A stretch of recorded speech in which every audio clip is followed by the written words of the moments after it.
generation. 2,880 megawatts in Arunachal Pradesh will be India's highest dam, generating more than 11,000 million units of hydropower. Solar energy is gaining strong momentum across Assam, Sikkim and Tripura, with off-grid and rooftop initiatives lighting up thousands of homes and public buildings. Complementing this green push, NEEPCO continues to energize the region through its integrated hydro, thermal and solar power plants. Thanks to Power Grid, Northeast India is now better connected than ever, with a modern transmission network that links urban centers to remote villages, ensuring energy access for all. With the development of solar parks and ultra-mega power projects, the region showcases its unmatched renewable energy potential. Proactive policies such as capital subsidies, single window clearances and tax incentives are creating a business-friendly environment. Now is the time to plug in, to invest in energy, sustainability and inclusive growth. Northeast Investors Summit.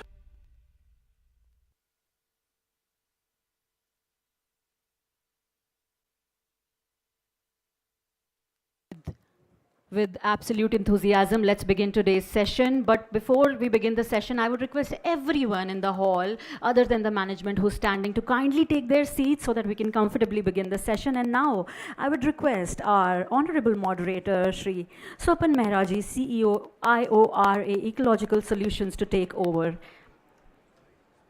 Thank you very much. Firstly, I'd like to warmly welcome all our panelists, Honorable Minister MNRE Joshi ji, Honorable Minister Industry Sikkim Bhutia ji, and all our fellow panelists. And thank you, Ministry of Donor Invest India, for organizing this very critical discussion. As we all know, and we've heard also directly from the Honorable Prime Minister himself, that the Northeast, which is an energy-rich but an energy-starved part of the country, is also an ecological jewel, home to biodiversity, indigenous cultures, but also a region with developmental vulnerabilities. It's well established, as we also saw in the film right now, that the Northeast has tremendous potential for green energy. Studies show that the gross potential is over 100 gigawatts, but the realized potential is only about 4 gigawatts. Almost 95% of that is hydro, while the potential exists across various other sources that we'll listen to today. So there is a huge role that the Northeast of India can play in helping decarbonize India, moving India towards its goals of 500 gigawatts of clean energy by 2030 and beyond. But given the unique nature of this region, it's important that investments in energy, development of green energy sources are ecologically sensitive, climate resilient, and truly create a role model for just green transition in the Indian context. We have a great panel today in which we will discuss policy, roadblocks, policy solutions, investment roadblocks, investment solutions, and I hope we can come up with some stellar recommendations that the organizers can then take forward to the leadership at the Government of India and the state levels to foster this sector. With this, I'd first like to begin by inviting Shri Bhutia ji to deliver his opening remarks. Sir, there's a mic there.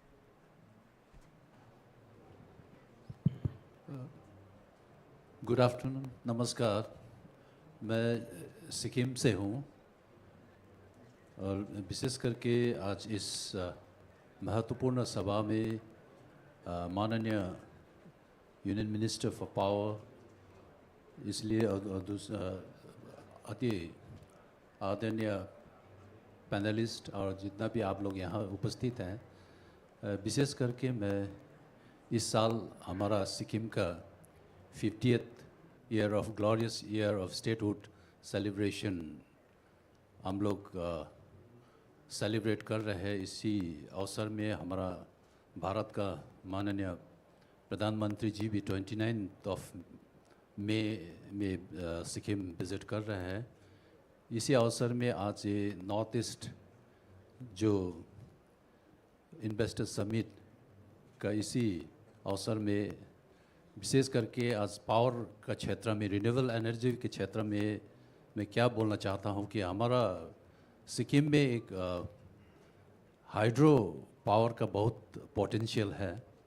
इसीलिए हम लोग मोटा मोटी 3000 megawatt जैसे power already generate कर चुका था, लेकिन 2020 में एक हमारा सिक्किम में एक नेचुरल कैलामिटीज़ जहाँ ये ग्लफ जो ग्लेशियर लेक आउटब्रस्ट का कारण से हमारा कम से कम 3-4 ठो डैम पूरा वॉश आउट कर दिया। इसीलिए ऑलमोस्ट एक डैम मोटा मोटी 1200 मेगावाट का पावर जनरेशन का जो जनरेट कर रहा था वो भी नष्ट हो कर दिया, और उसके साथ साथ 500 और 600 वाला मेगावाट।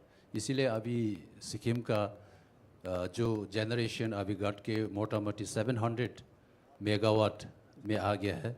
फिर भी हम ये सब रीबिल्डिंग कंस्ट्रक्शन रिकंस्ट्रक्शन का काम एकदम हम लोग चल रहे हैं। इसलिए शायद इन फ्यूचर फिर हम लोग इसको उसी स्तर पे हम लोग आगे आने का मतलब बहुत संभावना है, बहुत पोटेंशियल है।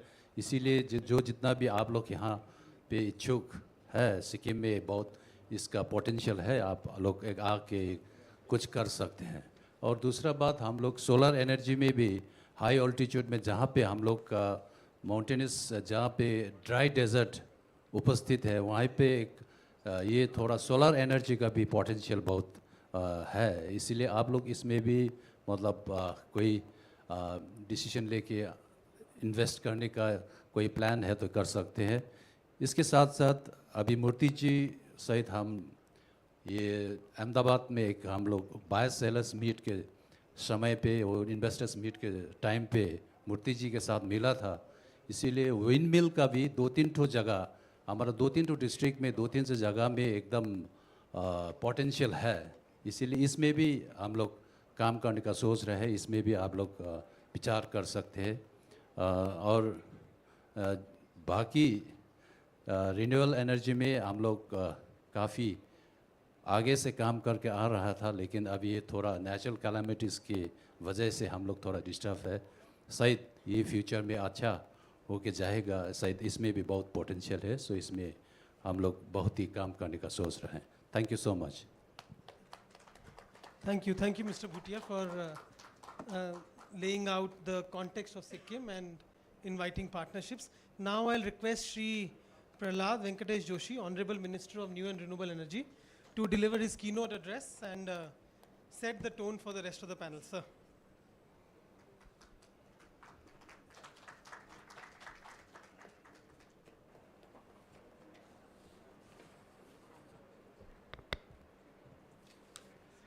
नमस्कार। मंच पर उपस्थित Shri T Bhutia ji, industry minister of Sikkim, industry leaders from North East region association representatives and all panellists and other dignitaries and media friends. First of all, I am thankful that this investor meet is being organized by Donor Ministry. And now India, by and large India and particularly Northeast also, there is a lot of potential and scope. So if I am very delighted to be amongst such distinguished gathering, बहुत लोग इधर expert बैठे हुए हैं, तो इसलिए मुझे ज़्यादा बोलना ठीक नहीं होगा। जो अभी विंड में काम कर रहे हैं, सोलार में काम कर रहे हैं, हाइड्रो में काम कर रहे हैं, ऐसे बहुत लोग इधर बैठे हुए हैं। But what I can see is last 11 years देश में जो पोटेंशियल है और देश का जो कैपेसिटी भी है, ये रिकॉग्नाइज करते हुए हम आगे बढ़ रहे हैं। तो because of that today North East also, पहले North East we all know, क्योंकि जब भारत में before Shri Modi could come, तो ये प्रजाप्रभुत्व जो है संख्या का खेल होता है। लेकिन मोदी जी ये सिर्फ न्यूमेरिकल नंबर्स पे नहीं देखा, मोदी जी ने देखा देश और ये जो नॉर्थ ईस्ट है इसको अष्टलक्ष्मी रूप के पूजन करना शुरू किया है। तो ये प्रथम प्रधानमंत्री है वो नरेंद्र मोदी जी है, इसलिए उधर हमको अभी इन्वेस्टमेंट, शायद मुझे लगता है इससे पहले इतने बड़ी मात्रा में इन्वेस्टर मीट भी कभी भी नहीं हुआ था। एम आई राइट? तो देखो, इन्वेस्टर मीट करना ही अपने आप का एक साहस है।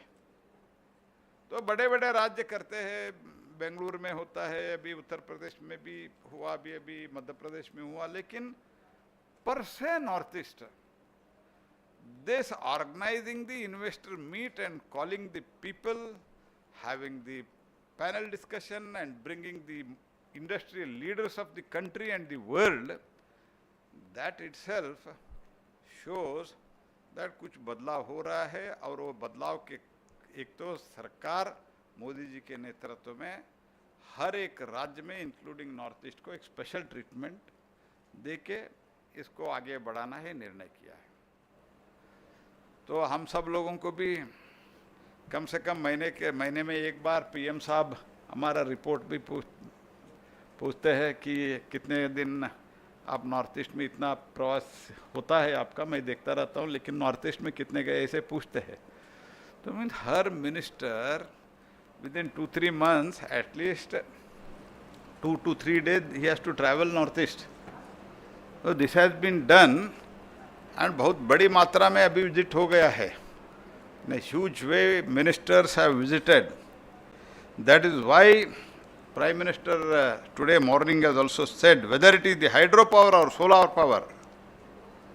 आपने इनाग्रेशन सेशन को हमको नहीं बुलाया था, इसलिए हम ऑनलाइन पर देखा है। तो इसमें हम तो आगे बैठ के सुनते थे, आपने नहीं बुलाया है तो नॉर्थ ईस्ट का। तो पीएम ने जो कहा है हमने सुबह देखा था और इधर लिखित में भी हमारा स्टाफ ठीक तरह से लिख के दिया है। Whether it is hydro power और solar power, the government is investing heavily in every state of North East. Thousands of crores of rupees worth projects have been approved. There are abundant opportunities for the investment. This is what Prime Minister morning he has said. And India's Ashtalakshmis holds a special place in our heart and the symbol of India's rich culture, history and tradition. तो मुझे ये भी कहा गया है कि सुबह आज और इससे पहले भी मुंबई में एक इंटरेक्शन हुआ था, इन्वेस्टर इंटरेक्शन, उसमें भी 115 MOUs हुआ है और उसमें 38,856 करोड़ का ये MOU हुआ है। मेरा निवेदन इतना है, हम भी करेंगे हमारे डिपार्टमेंट के तरफ से जो भी होगा, और बाकी सब राज्य ये जो MOU हुआ है उसमें पीछे पड़ के हमको इसको करवाना है। We need to see that it is implemented. And because of this, Northeast is growing and there is lot of scope. If I can say, अगर आने वाले दिनों में इधर 62 गीगावाट का सोलार का पोटेंशियल है और इधर जो मुझे अभी झा साहब ने दिया और nearly about 760 megawatt wind power का है, बायो एनर्जी 567 मेगावाट का है, स्मॉल हाइड्रो 3 to 4 गीगावाट है, लार्ज हाइड्रो 61 गीगावाट है। इसमें ओवरऑल बहुत कम हुआ है। तो कभी कभी लोगों को लगता है कि तो पावर जनरेशन बहुत बड़ी मात्रा में हो रहा है, कोई डाउट नहीं है। If my memory goes right, it is not mentioned here, if my memory goes right, the total generation capacity of India including renewable everything in 2014 it was around 440 or so, correct? Sorry, 240. And in 10 years of Modi government, today we have reached around 460 gigawatt. Means almost in 60-70 years, whatever generation capacity was added, only in 10 years we have added that.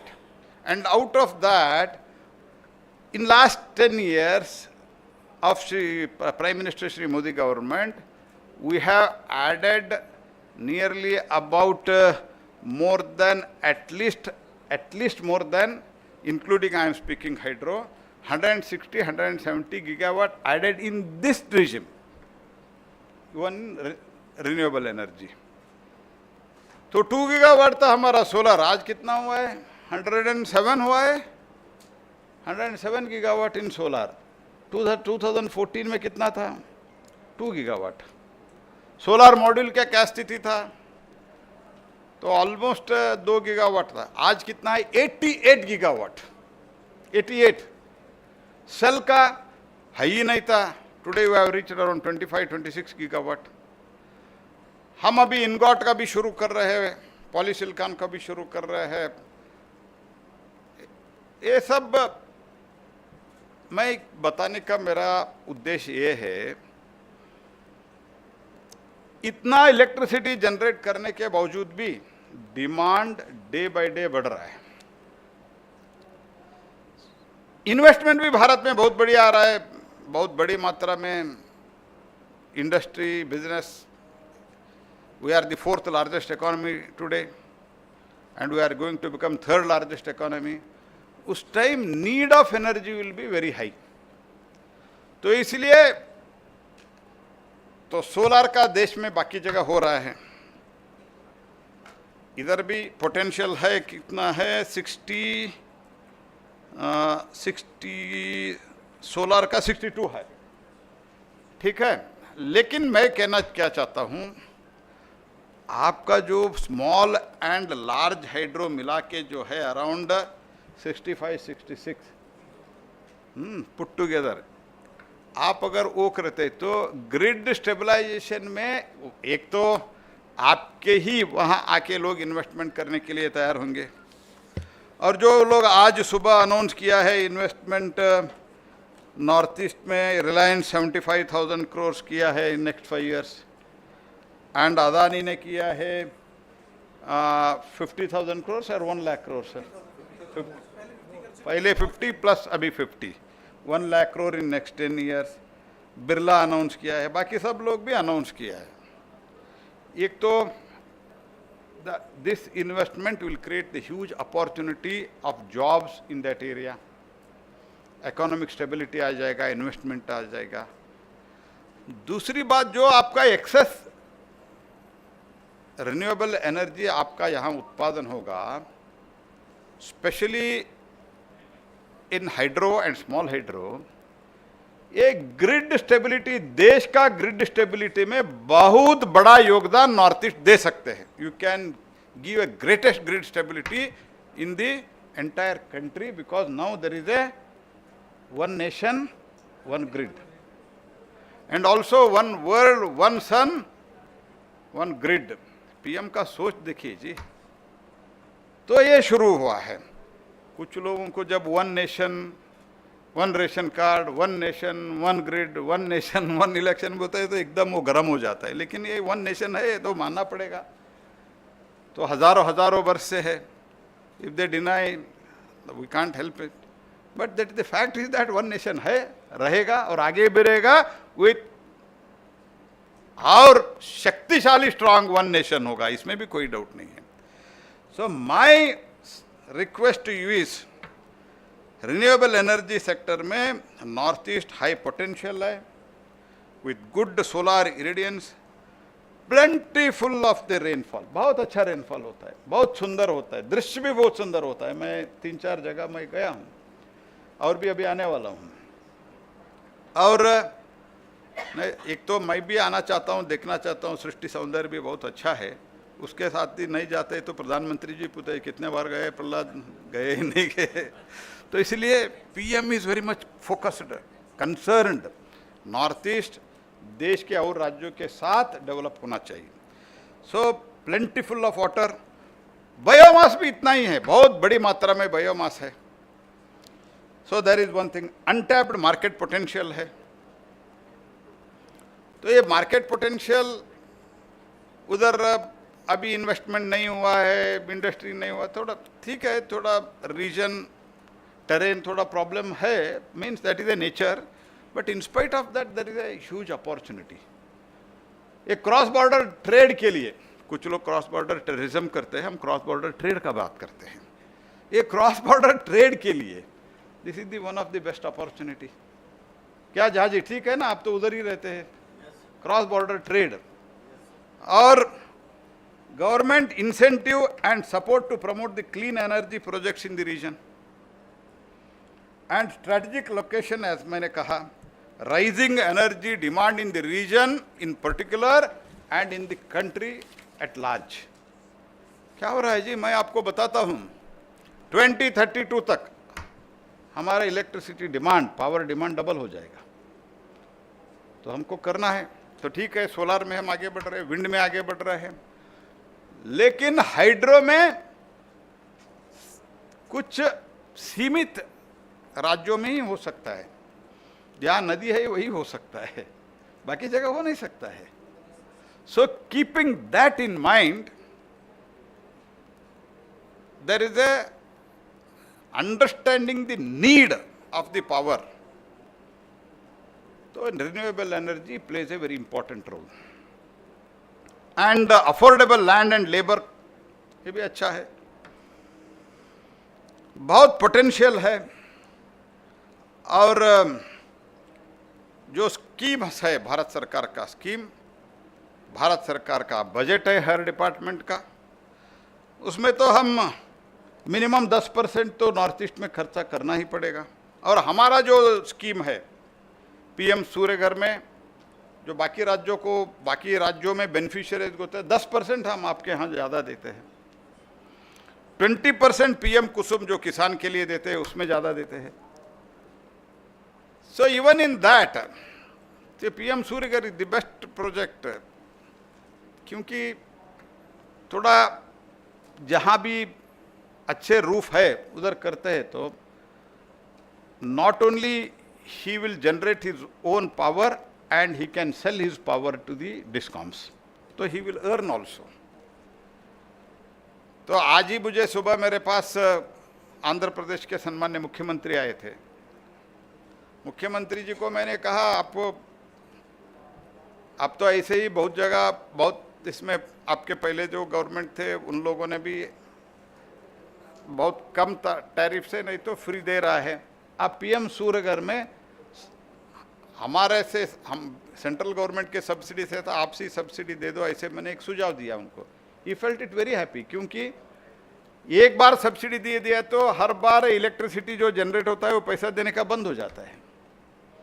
So this PM Surya Ghar, PM का बहुत बड़ा एक दूरदृष्टि का visionary सोच है, तो वो देश में अच्छा चल रहा है। अभी मोर देन 13 लाख अभी हो गया है, और भी आगे हम बढ़ रहे हैं।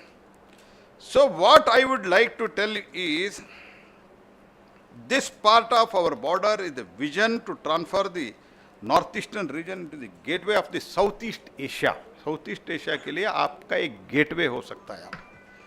So proximity to the countries like Myanmar, Bangladesh, Bhutan and और कई जगह उधर से आप एनर्जी एक्सपोर्ट भी कर सकते हैं अगर बहुत ज़्यादा एक्सेस होता है तो। लेकिन अभी इतना पावर का ज़रूरत हमको पड़ने वाला है, क्योंकि जब हम थर्ड लार्जेस्ट इकोनॉमी बनेंगे, कितने इन्वेस्ट होगा, कितने इंडस्ट्री चला होगा, ये बहुत बड़ी मात्रा में। और इसके लिए ट्रांसपोर्टेशन, ट्रेन, क्योंकि you can just imagine, if my memory goes right, I am not handling railway, 21,000 crore was the 21,000 kilometer was the electrification of the railways from almost 60 से या 60 से शुरू हो गया रेलवे इलेक्ट्रिफिकेशन। तो कितना था 2014 तक, 22,000 किलोमीटर। आज कितना हो गया जी, 69,000 किलोमीटर 10 बरस में, मीन्स 40,000 किलोमीटर इन 10 years। तो ये सब इलेक्ट्रिक ट्रेन ही चलने वाला है 100%। After Switzerland We are the second in electrification in the entire world.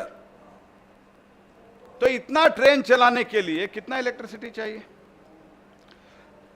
तो वो इलेक्ट्रिसिटी ग्रीन है तो कितना आनंद होगा, क्योंकि नो पोल्यूशन।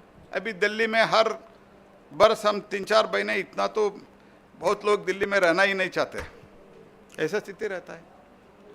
सो क्लीन भी होगा और इंपोर्ट ऑफ डीजल स्टॉप हो जाता है उतना रेलवे में। So for that we need electricity. So these are all the things which we have got huge opportunity. So all put together, if 120-130 gigawatt potential है all put together, एक तो आपका large hydro और solar सब मिला के potential मैं बात कर रहा हूँ 130 तक है लगभग। उसमें आधा तो करते हैं तो क्या बदलाव होगा आप सोच लीजिए। So and also 25 megawatt green hydrogen plant is being developed in the Assam, and also एक vast potential could meet the region's own energy, that is one thing. And green certification शुरू होगा अभी। क्या green certification? अगर आप कुछ product और कहीं भेजते हैं तो वो तो कौन सा पावर से, मीन्स उसमें कार्बन एमिशन उससे कितना हुआ है, उसके ऊपर टैक्स लगने वाला है। If you want to export your material to the other country, then there is the days will become like this, that you must use the renewable energy. तो इसके लिए पोटेंशियल है। और 25 मेगावाट का green hydrogen plant is being developed with Assam, and India's first pure green hydrogen plant was commissioned in Assam. Means possible है। What I am trying to tell you is सिर्फ potential नहीं है। If you all put together, policy makers, industry leaders, bureaucrats, all put together, if you positively think, it is not only potential, it is possible. This is what I am trying to urge with you or stress my point. And जैसे मैंने कहा carbon border adjustment ये है, और उसके साथ single window clearances है और डेडिकेटेड सोलार पार्क। ये सोलार पार्क मिजोरम में 20 मेगावाट का सोलार पार्क हमने जो दिया था, that is being functional now. Means हुआ नहीं है, हुआ है थोड़ा कम हुआ है। The expectation of honourable prime minister is that और बड़ी मात्रा में होना चाहिए। So this is for this purpose, the Prime Minister's vision to be realized. This investor is being done, and as rightly said, with a conviction I said, पहले North east का investor कौन आता है जी, ऐसे पूछते थे। नॉर्थ ईस्ट को जाने के लिए तैयार नहीं थे। आज तो नॉर्थ ईस्ट का इन्वेस्टर मीट होता है और प्रधानमंत्री जी का कंसर्न देखो, स्वयं आपको आके उद्घाटन करते हैं, और इंडस्ट्री, देश के बड़े बड़े इंडस्ट्री लोग आगे बैठ के बाद में अनाउंस करते हैं हम इतना इन्वेस्टमेंट करेंगे। ये तो बदलाव आपको आपके सामने दिख रहा है जी। इसलिए हम सब लोगों को एक पॉजिटिव माइंडसेट से काम करना है।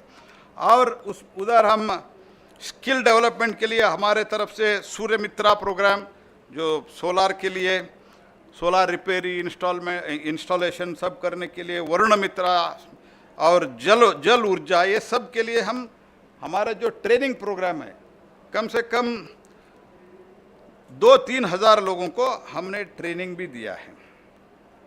और renewable energy is central to realising the growth of the vision of Ashtalakshmi by turning the north east natural resources into the wealth through the green power. We are in effect making such a state, Lakshmi goddesses, a clean and contributing the India's prosperity. So together we can make Northeast region a model of sustainable and inclusive energy development for the not only for Northeast, for the entire country. And the time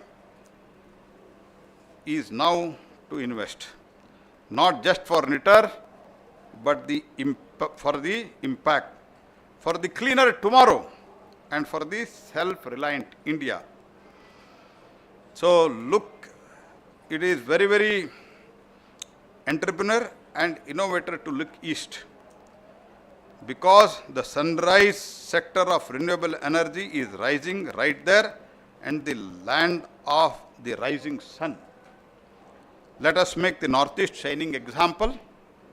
I hope that whatever promises, commitments have been done in tomorrow morning and even previously, all policymakers, state government, central government, bureaucrats, all put together, पीछे पड़ के उसको realize करना है.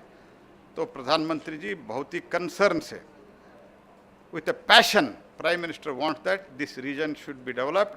That's why हम सब लोगों को भी अपने जब रिपोर्ट रखते हैं पीएम के सामने, उसमें सेपरेटली हमको नॉर्थ ईस्ट का रिपोर्ट रखना पड़ता है. This is the passion prime minister has about the north east.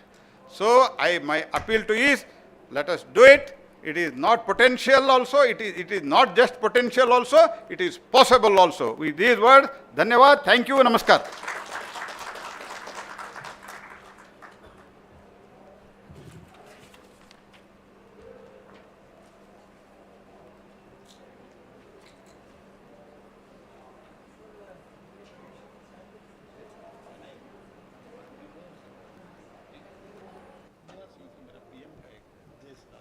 So we would like to express a profound thanks and gratitude to Honorable Minister Joshi ji for his very encouraging words. I think, sir, you made it clear that the Northeast is not just a latent possibility, it is an urgent requirement to invest there, to grow there.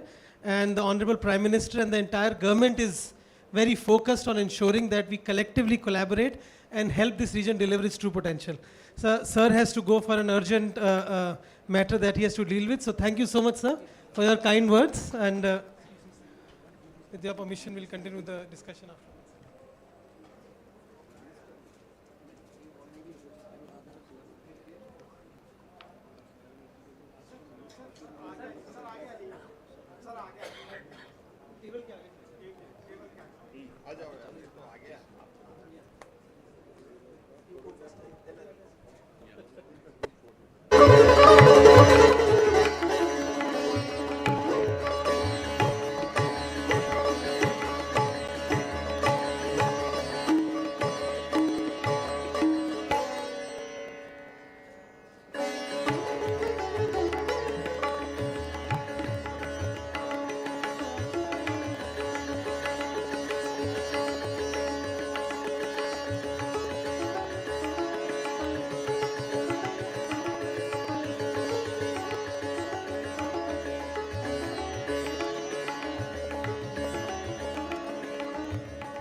I'll request the audience to kindly take your seats so that we can start with the discussion of the day. So we have a very august panel here of experts who cover every dimension of clean energy, and we are expecting to have a very enlightening discussion. So I'll request if we can please settle down so that we can start. With that, I'll turn to our panelists on our left. I'll start from this direction and move forward. So first, Shri Abhishek Singh ji is the Secretary Energy in the Government of Tripura. So the way we would like to do this panel discussion is that we have two rounds of questions. First would be about 2 minutes, since we are a little short on time, and the second about 3 minutes, and then we'll have about 10 minutes for interaction with the audience. So to begin with, I'll request you, sir, to first share your opening remarks, but also maybe highlight a little bit on the idea and the potential of decentralized energy. As you had mentioned to me earlier, that's an area where Tripura is highly focused on. How can the Northeast becoming a live-in lab, a testament to the fact that decentralized renewable energy solutions can help develop this region economically? So over to you. Thank you.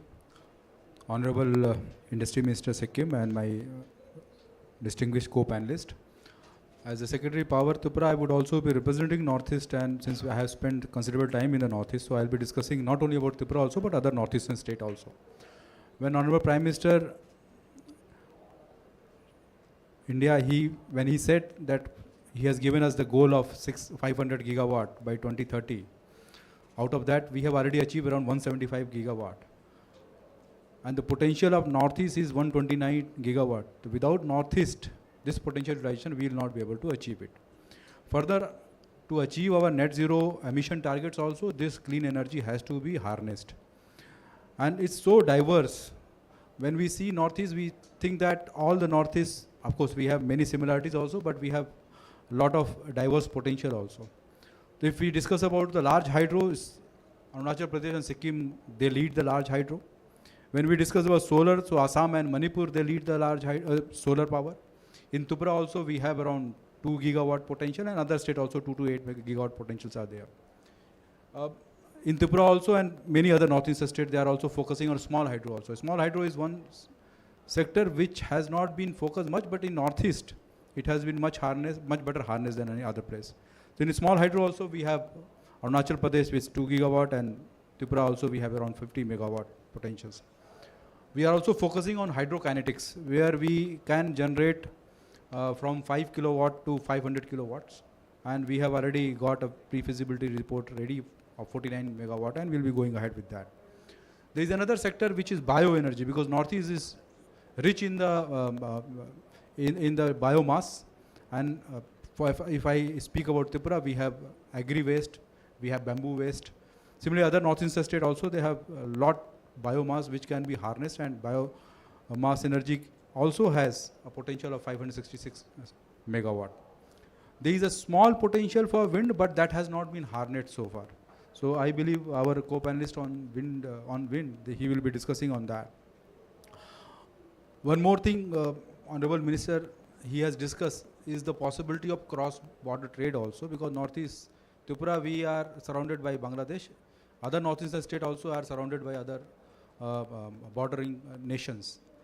We are already supplying power to Bangladesh, around 160 megawatt to 192 megawatt. We have agreement up to 26. And there is a huge demand also from Bangladesh for further enhancing this supply. Similarly, I believe there are similar demands from the Myanmar and other Southeast Asian countries also. So Northeast will not only be catering to its own requirement, but will also be providing this power to the Indian requirement, our country's requirement, as well as neighboring countries' requirement also. If I speak about, I'll just take a few seconds more. If I just speak about Tripura, where we are focusing mainly on the solar, where we have 2 gigawatt potential, and so far we have only harnessed 26 megawatt. We are also focusing on bioenergy, where our potential is around 46 megawatts. Small hydro, I have already spoken. We have already got one project of 16 megawatt of small hydro. We are also focusing on battery storage. We are also focusing on pump storage. We have potential around 1600 to 2000 megawatt potential, and most of the Northeast, they have this potential pump storage also, as well as battery storage. And finally, I would, before I conclude my first round, Tripura's present requirement, we have around 392. We are power surplus state right now. But by 2030, our requirement would be around 703 megawatts. Out of that, 500 megawatts would be through renewables. So that is the potential as well as the target. So I would request, and today also, we just had a MOU signing of 500 crores in bioenergy. So my request would be all the investors here, kindly see every state of Northeast with the potential it has and the resources it has, and kindly come with, and maybe next round we'll be discussing on the policy also, where we'll be discussing on the policy also. Thank you very much, Mr. Singh. That was a very succinct overview and recap of the potential in the entire Northeast and how as a government you are taking a proactive role in getting feasibility analysis done, getting DPRs made so that investors can plug and play. I'll next move to Major General Jha, my good friend and a director at NEEPCO. NEEPCO is a, as many of us might know, a subsidiary of India's largest power company, NTPC, which is specifically focused on the Northeast. General Jha, for many investors here and many people who haven't worked in the Northeast, there is a general apprehension on the possibilities of investing and setting up infrastructure there, but NEEPCO has been successful in the process of, or already has commercialized and commissioned many large assets. So would love to hear about NEEPCO's experience. What have you been able to build? What have been the challenges? How you overcome them? What you are building? And specifically in the space of hydro. It's clear from the discussions here that the golden jewel in the renewable energy portfolio in the Northeast is hydro for its many benefits, stabilizing the grid, the potential. So what will it take to unlock the total hydro potential of the Northeast? Thank you very much.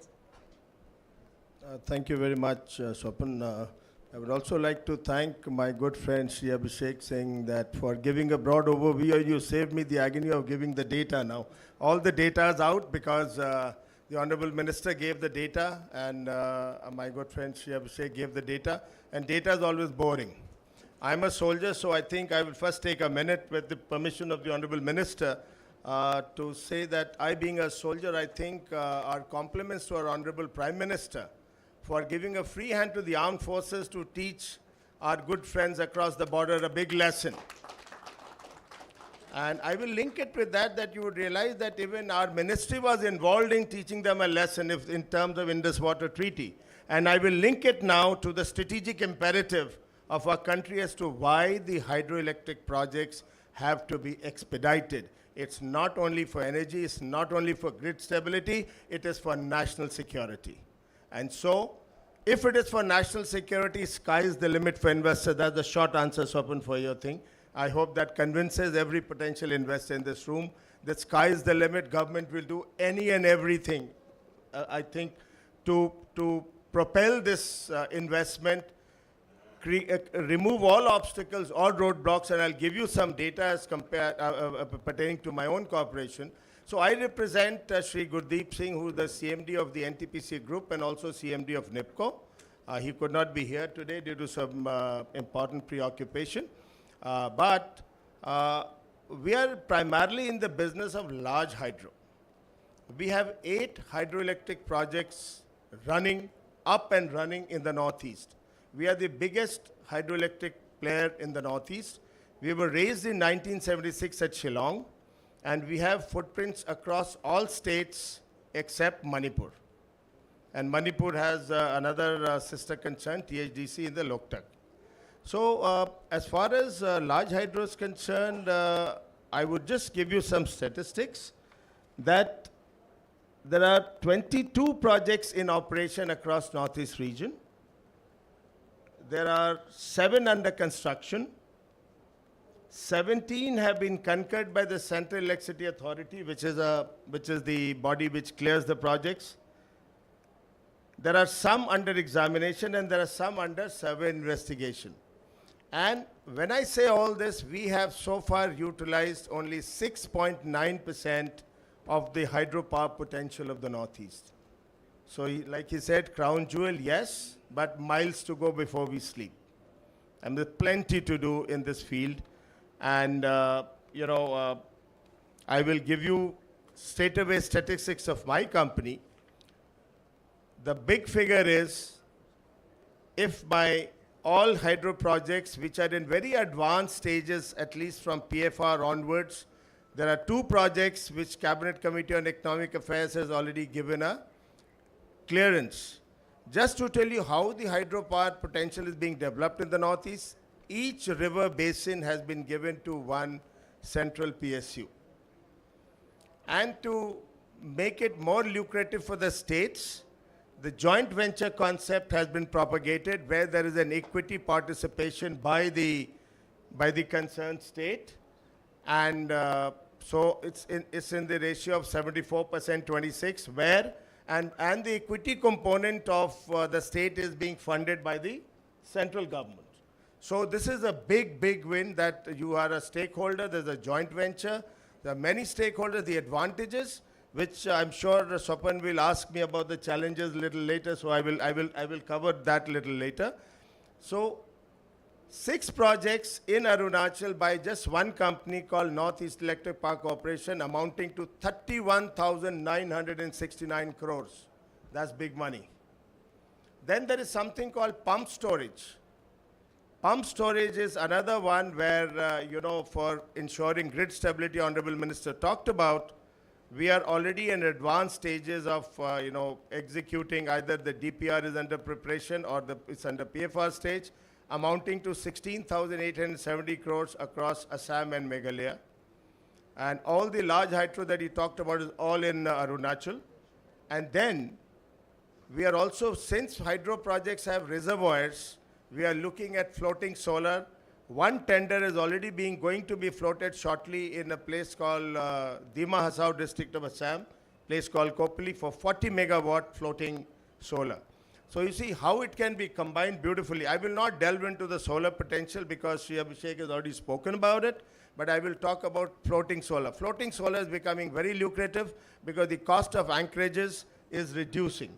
That is the major cost in floating solar. Then when I come to the small hydro, I did some research last night, and the small hydro, just bear with me for a minute. Yeah. So small hydro can be classified under 4 categories. It's pico hydro, which is up to 5 kilowatt, which powers 1 to 2 households. And this is an off-grid solution. There was a question about off-grid decentralized energy. So this is one. Second is micro, which is 5 kilowatt to 100 kilowatt, which is again off-grid. Could be grid depending on the availability of the grid, but primarily off-grid. This is for smaller communities.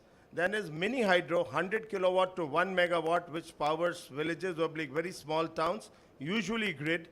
And then is the small hydro, 1 megawatt to 25 megawatt.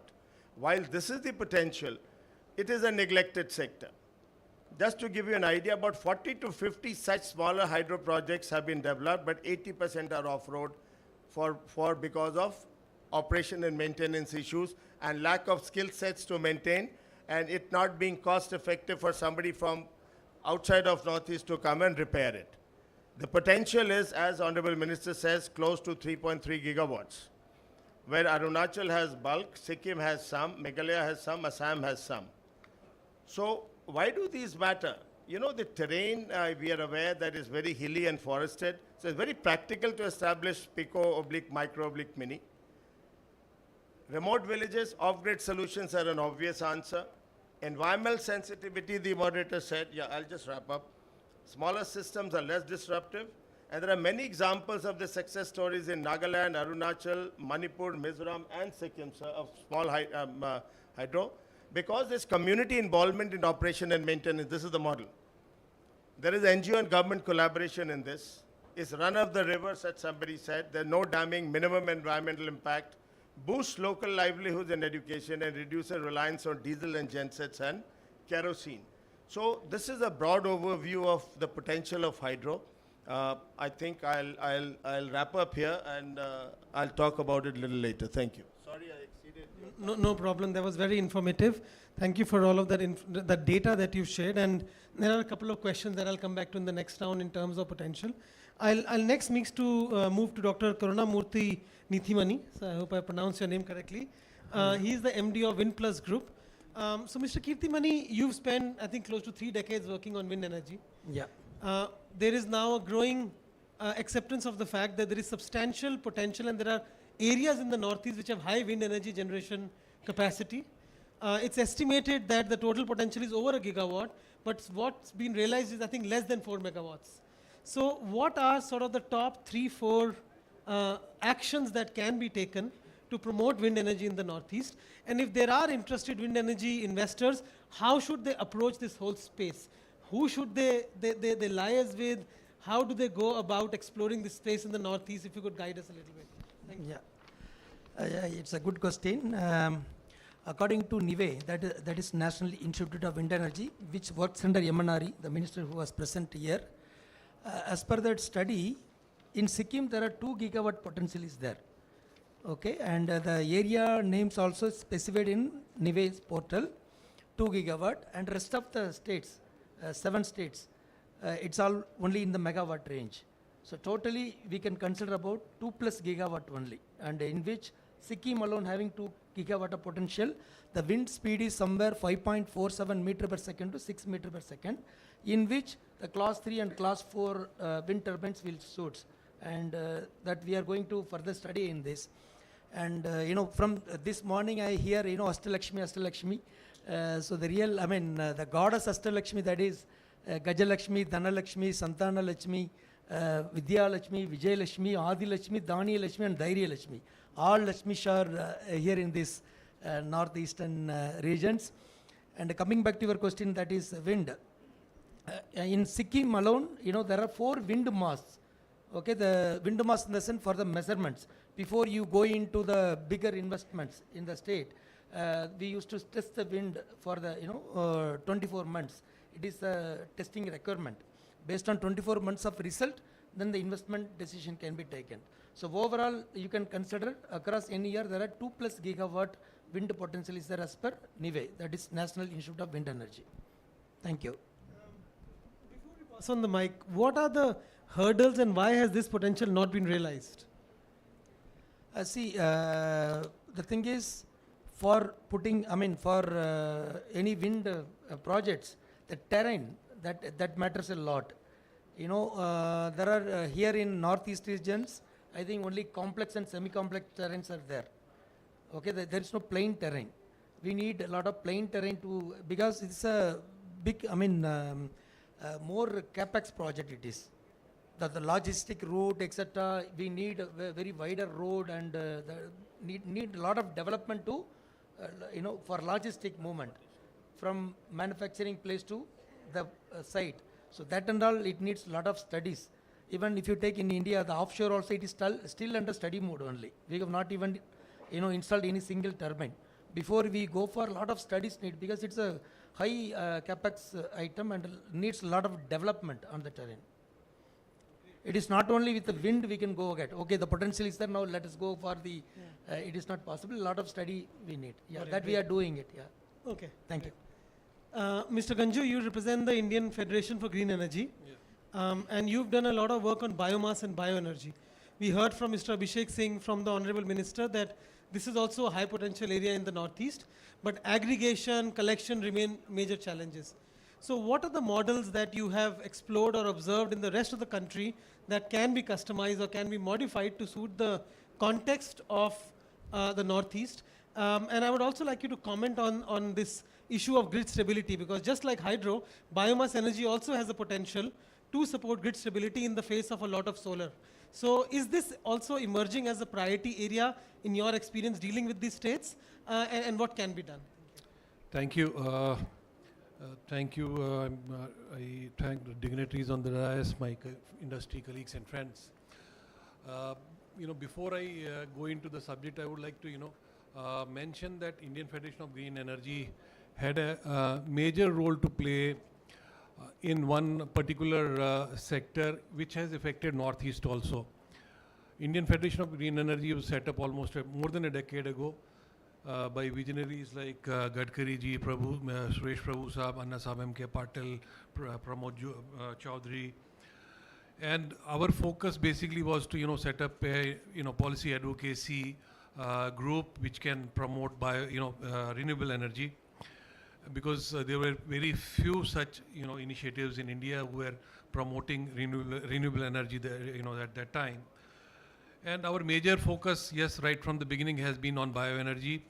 And in 2006, from 2014 onwards, we really pushed Government of India to unshackle this bamboo sector. There was a bamboo mission which was set up during Vajpayee's tenure, and for the next 10 years it was almost in a cold storage. So from 2014 we again took it up with the government. We had several rounds of meetings with Shri Nipendra Mishra ji, that time was the PPS of Narendra Modi ji, Gadkari ji also spoke to, Honorable Prime Minister, and that is how this the Archaic Forest Act of 1927 was, amended, and it was bamboo was declassified from the category of trees and it went into grass. So that has helped some of the projects which you see on ground in Northeast today, like Numaligarh refinery, and so much of activity happening on bamboo in Northeast. It was due to that particular, amendment, and we had a major role to play in that. So having said that, we now talk about the bioenergy sector in India. You see, India has set bioenergy as a very primary, focused area for developing an alternate energy, pathway. And there are various, sectors within bioenergy also which can be pursued. It's not only directly, burning biomass to generate electricity, but there are many other ways to produce bioenergy. We all know that ethanol has been a success story in India. We have already reached a, target of 20% of blending, and which has almost, saved 1.25 lakh crore of foreign exchange, and the money has gone directly into the, pockets of the farmers who were most deprived. Sugarcane sector, the sugarcane growers were not really getting compensated, and their payments were getting delayed. Since last 2 years, they are getting their money in time. It's only because of that ethanol blending program. So we had a major role to play in that. We have set a target of blending 5% of biodiesel in the diesel. We have set up a target of setting up 5,000 compressed biogas plants in India. We are yet, we have just, started. We are in fact at a nascent state. Only 100 plants have come up, but there is a potential of setting up 5,000 plants. There is biomass co-firing going on into the, power generation companies. So we had a lot of, work we had done thanks to NTPC, the Samarth mission, we finally got that mission into place, and benchmarking of prices have been done, the tendering has been done, and the offtake of biomass is taking place. So I'm just giving you a scenario of bioenergy in India, which has a, major bearing on Northeast. Northeast is a huge, nobody has to, teach you about that. Huge biomass availability in that area that only needs to be tapped through the various technologies which are available. Government has to support that definitely, because you cannot treat bioenergy as the fossil fuel based energy. You need to incentivize the people who are investing in that sector. You need to keep the social cost component into consideration. You need to keep environmental cost component into the consideration. Then probably these plants can come up in a terrain like Northeast, and you need to create an evacuation infrastructure for this energy, whether it is through grid or even with pipelines in the form of gas, or in the form of logistics by evacuating the ethanol from that area. So there's a huge potential. We already have one plant, Numaligarh country is waiting for that, but initially I have got some good feelers from that. The 2G ethanol is definitely going to be a success story from there. So that will provide a very huge impetus to the tabbing of bamboo, potential from the bamboo to convert that into 2G ethanol. And in fact, it has a requirement even in the sustainable aviation fuel. And Northeast can become a very big hub for producing sustainable aviation fuel. I'm not going into the smaller details, like we have a municipal solid waste of around more than 1,000 TPD per day, which can be converted into biogas or into electricity. You have many other avenues also available, but these are the big ticket things like bamboo, which can be converted into the ethanol, bamboo which can be converted into briquettes and pellets, and bamboo which can be converted into high value biochar. and it's a huge demand for biochar, provided the pricing viability, gets, structured in such a manner that industry takes it. In fact, the bamboo biochar, carbon credits are traded at a higher rate than any other, fuel. So this is just as a glance of what Northeast can do in bioenergy and the decentralized model which we are talking about. In fact, I personally, let me tell you, I had a bit of difference of opinion on the Ujjwala Yojana, where we are sending these gas cylinders to far-flung areas. I think in a country like India, you need to have a component like, for example, smokeless chula, which can cater to those areas where it can become more viable for people to, use that for their energy needs. And this should have been, structured in that program. Hope the government takes notice of that and takes, in such difficult terrains of Northeast. So this is just simple. Thank you very much, Mr. Ganju. Before we move on to the next round, Bhutia ji, I think it was mentioned that Sikkim has the highest wind energy potential in the Northeast. So would you like to say anything about the government's plans or policies to promote that potential, and then we'll go from there? Basically, this wind energy will be of its first kind in Sikkim. So I think for that, we'll sit with Mr. Karunamurthy regarding this, because we have got some 2-3 spots in South District, that's Namchi District. There is a place called Tarebir, Asangthang, and one in North District, which is in a very extreme remote area. I think that where there's a place is called Thangu. I think this is not possible because it's quite, the road condition wise and, is very far from the main Gangtok town. It is not possible. So we are thinking of this alternative energy, This will gonna be, I think, a good initiative, it seems. Thank you. Maybe I'll just come to you, and it would be useful if you could build on this. You mentioned that there is a need to conduct several more detailed assessments, and something has been planned. So if you could tell us a little bit more about who is involved in that, what more is needed to carry out those assessments, what support is needed from, let's say, MNRE, MDONER, etc. I have a follow-on question which I'll also request you to answer. There is increasing recognition that in certain areas with high biological diversity, especially with faunal diversity, bird diversity, we have to be very careful of the interface of wind energy with ecology. So is that also a prominent concern, especially in the Northeast? And if so, what can be done to safeguard biodiversity and ecological balance in the areas where we deploy energy? So those 2 questions for you, please. Thank you. It is not a 2 question, it's a multiple question in 1 question.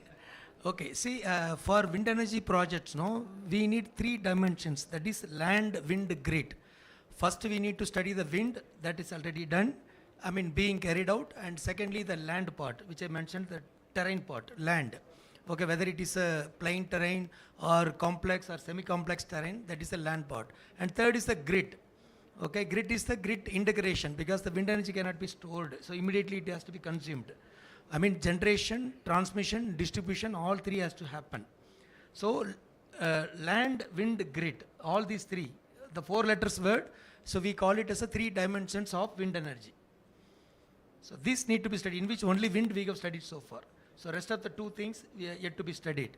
And coming back to your second question, yes, there were a lot of, the bird accidents, etc. were happening earlier. Now that has been taken care in the technology. Okay, in the blade, we are, putting bird diverters. Necessary measures have been already taken care in the technology itself. And even MNRE has covered that thing in the policy also. Even the overhead transmission line and in the blade, because blade is the highest, from the mean sea level, the blade height will be, if suppose wind turbine hub height is 140 meter, the blade will go another 50 meters, the 200 meter from the mean sea level. That means that has been taken in the policy level also. So the accidents have been now zeroed down actually. It is minimized, and I can say it is eradicated also. Great. No, fantastic. And hopefully after this there can be a discussion with Sikkim on how to take this forward. So maybe we can do that after the panel. Sure. General Jha, there are two things that I picked out from your first intervention.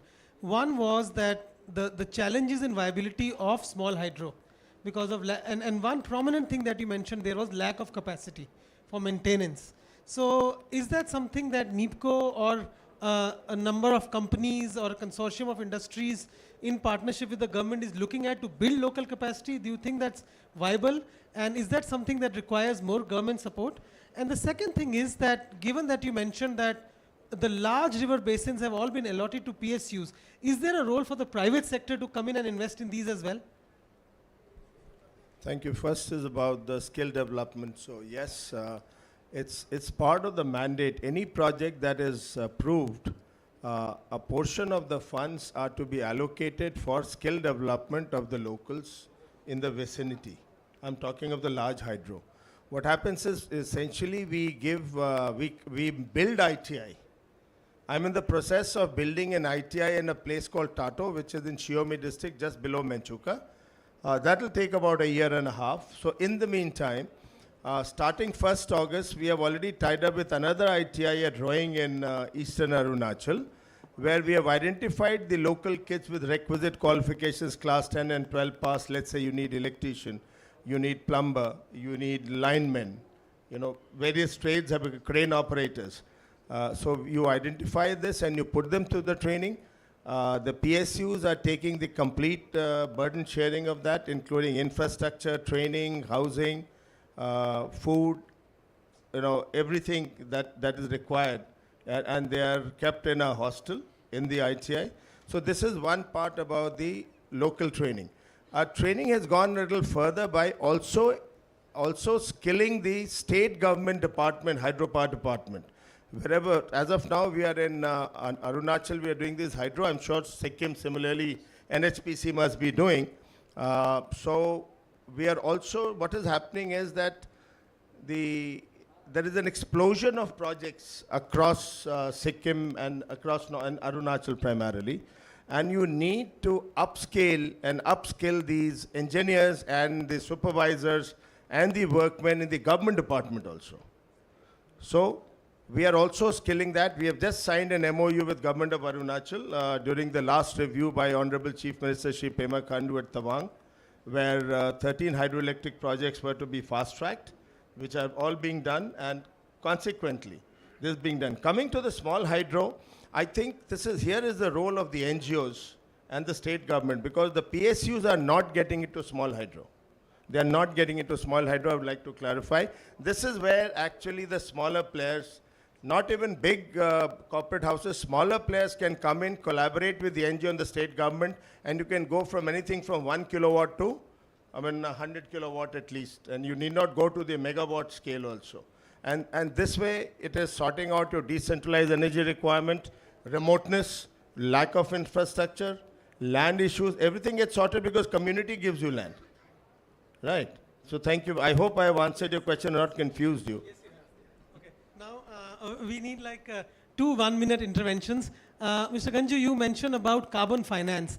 I think that can be a big game changer for bioenergy because there's a lot of demand. So can you talk just for a minute about the viability of carbon finance to be a game changer for bioenergy in the Northeast?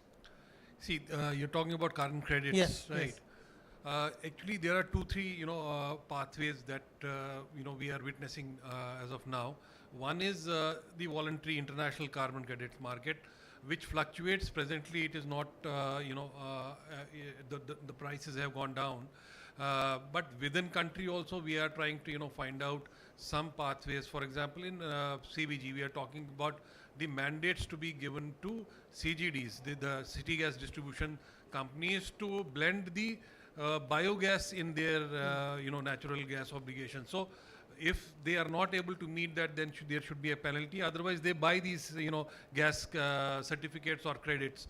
Similarly, even in India, there are Ministry of Environment has come out with green credits policy. BE is working on the voluntary green credit market in India, which can probably help the companies who want to sell their carbon credits to the Yeah. local companies who have some obligations. Yeah. So there are various mechanisms. but it is evolving, and hopefully that will definitely. And India has just launched the national carbon market as well last month, so that's the potential. My last question to Mr. Singh, and again, this is a big question to summarize in 2 minutes, but in the Northeast especially, in general for clean energy, but Northeast especially, there seem to be a lot of enabling policies and regulations for clean energy. You can benefit from Ministry of Donor support and MNRE support and state support, but you also need to talk to the power department. So is it possible for you to give us a 2-minute quick sort of primer on the policy landscape, and how does a new investor looking to work in the Northeast learn more about what's there, what's happening there, which is over and above the landscape of the rest of India? I'll try. First, we'll have to understand what an investor, when he comes to Northeast, what challenges he has. First challenge he has about land, because most of the undulating terrain is there, so getting a plain land for hydro also, getting a land is also a challenge. So the state government has to come forward and has to ensure that they provide. Like in Tripura, what we are doing is, we have plenty of tea state land. So what we are doing, if you want to set up a particular project, you can identify that land. We will denotify that land, because it's a government land which has been given for the tea garden, and most of these tea gardens are not optimally utilizing it. So we are removing the retention and we are converting it to government land, and then we'll allot it to you on lease basis, and it will be very, very economical also. Second challenge would be on the tariff, because if you are coming and there is a good cost of installation of this thing, if you have a tariff of say 5.5 or 6 or 5 or 4.9 in solar, I would say, there is already in national grid is available. A person can take solar from 3.2, 3.5 from the national grid also. So their state government has to ensure that this viability gap funding is provided to the concerned person. There also we are providing. Third would be the material cost as well as initial cost. That also has to be borne. Like in Tripura, we have categorized any project above 100 crores that we call as mega project, and they are a special committee under the Chief Minister which goes beyond our normal incentives. We have the incentives on the capital investment subsidies, industrial promotion subsidies, those things which other states have. But this 100 crore and above projects, the government goes beyond its normal mandate, and additional privileges, additional subsidies, viability gap fundings are provided, and there we are ready to go forward. Similarly, similar kind of steps have to be taken from the Northeastern state also. We have schemes like Unnati from the Government of India. We have PLI link schemes. There also that help has to be there. Transmission cost is another thing which any investor comes, it hits him a lot. There also the local transmission company or the state can help through TPCB and other projects where I believe would help them. Similarly, some of the projects which require like PSP, so their state government can come forward as a JV partner to the private player, and then accordingly it will be a shareholding pattern, and both of them will ensure that it goes fast. Thank you so much. I think that there is a lot to gain and summarize from this discussion, but before we do that, I'd love to invite some questions from the audience. We have about 6 minutes left, so I request you to, if you can get a mic, maybe starting from there. And I'll request you to please introduce yourself, just your name and organization, and keep your question very brief, please. And we'll collect a few questions and then answer them. Thank you. I am Dinesh. I am working as an advisor to the industry, manufacturing industry, to textiles in Panipat. My question is that if some mill who is consuming the electricity, if they want to enter some power purchase agreement for the green power from northeastern states, is that possible? Thank you. And please also name a panelist if you're specifically looking for. So I will request this one to come to you. But next question, please. Yes. Yes. Hello, sir. I'm Abhinay. I'm the founder of Reach. We are a small renewable energy firm based in Sikkim. Yeah. We have done wind and solar installation across our state.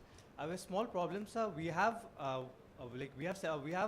10 hectares of land we have been given by the government through Forest Department for setting up a solar power plant. It will be the first of its kind, a megawatt solar power plant in Sikkim. So in Sikkim and Arunachal, I think more than 70% of the land is held by the Forest Department, and it's not under the state government. So what can be done to streamline the process of land acquisition when it's held by the Forest Department? Okay. Hi, my name is Dushyant Thakur. I'm the Deputy Executive Director at the World Association of Investment Promotion Agencies. This is again